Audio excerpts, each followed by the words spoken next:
في السنين الأخيرة الدراما الشعبية أخدت مساحة كبيرة من مسلسلات رمضان. ظاهرة البطل الشعبي اللي بيتحدى الكل انتشرت بشكل كبير في الدراما المصرية. عمرو سعد وأحمد العوضي ومصطفى شعبان نجوم اتعودنا نشوفهم كل سنة يقدموا لينا مسلسلات شعبية. وبالرغم ان التيمة دي من المسلسلات القصة بتكون فيها مكررة وتركيبات الشخصيات بتكون متشابهة، إلا ان النوعية دي من المسلسلات هي اللي بتنجح وبتعمل صدى كبير في الشارع المصري. وعايز اقولك كمان انها بتنافس ماتشات الكورة، واساسي هتلاقي القهاوي والكافيهات بتشغل المسلسلات دي عشان جمهورها كبير. مفيش شك ان مسلسل الاسطورة هو انجح مسلسل مصري اخر 10 سنين. المسلسل خلال فترة عرضه قدر انه يحقق نجاح جماهيري كبير. حابب اقولك لولا الاسطورة ونجاحه الدراما الشعبية معدتش هتكون منتشرة بالشكل اللي انت شايفه حاليا. ما تستغربش، عشان كده احنا في فيديو النهاردة جايين نتكلم عن مسلسل الأسطورة ونحلله ونعرف هو ليه الأب الروحي للدراما الشعبية.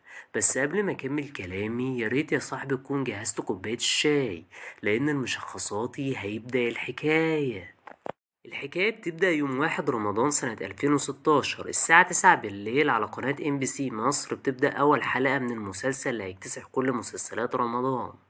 قصة الأسطورة بتحكي لينا عن توأمين رفاعي وناصر، الاتنين متشابهين في الشكل لكنهم مختلفين تماما في الشخصية. رفاعي ماشي في السكة الشمال وبيشتغل في تجارة السلاح وفاتح ورشة اسمها ورشة الأسطورة. على الناحية التانية بنشوف ناصر الشخصية المضادة تماما لرفاعي. ناصر طالب جامعي متفوق، ناصر هو الأول على دفعته في كلية حقوق 4 سنين.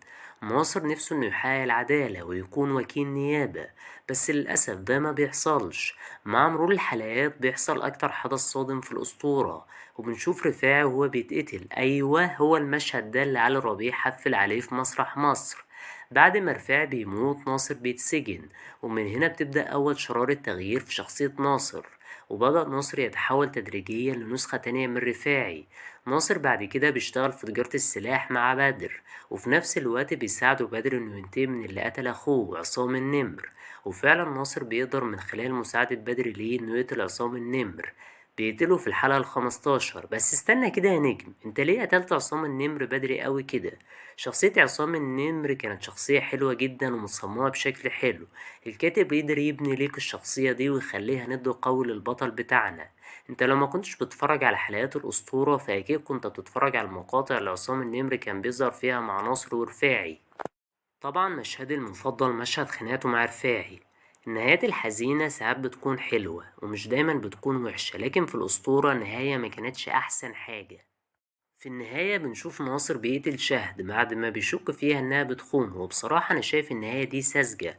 شخصية شهد اكتر شخصية تعبت في المسلسل ده. حبت ناصر بجد بالرغم انه ما كانش بيحبها وفضل تمار عليها وكمان اتجوز عليها 2. فأنا شايف إن شخصية شاهد أكتر شخصية اتظلمت في المسلسل. عذاب ناصر النفسي بيكمل أكتر لما أمه بتموت بسببه، وهنا ناصر خلاص بيستسلم وبيندم على كل الجرائم اللي هو عملها، وفي النهاية ناصر بيتعدم بعد ما بيسلم نفسه. في ناس ممكن تحب النهاية وتقولك ناصر فعلا غلط ولازم يتعاقب. الناس دي معاها حق، بس أنا بالنسبة ليا نهاية الأسطورة كانت لازم تكون مفتوحة، زي نهاية فيلم الجزيرة كده.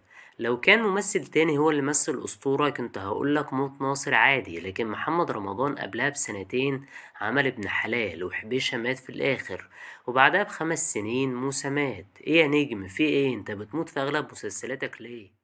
شخصية رفاعي كانت أكتر شخصية محبوبة في المسلسل، وفي رأيي كان لازم شخصية رفاعي تكمل المسلسل، لأنه علق في دماغ الناس أكتر من ناصر. لدرجة إنك لو سألت الناس مين أحسن ناصر ولا رفاعي هيقولك شخصية رفاعي أحسن.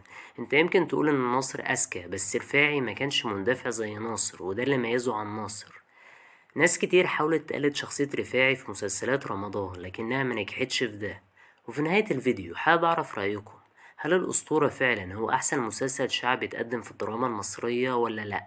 مستني رأيكم في التعليقات. لو عجبكم الفيديو دوسوا لايك واشتركوا في قناة المشخصاتي عشان تشوفوا كل جديد المشخصاتي.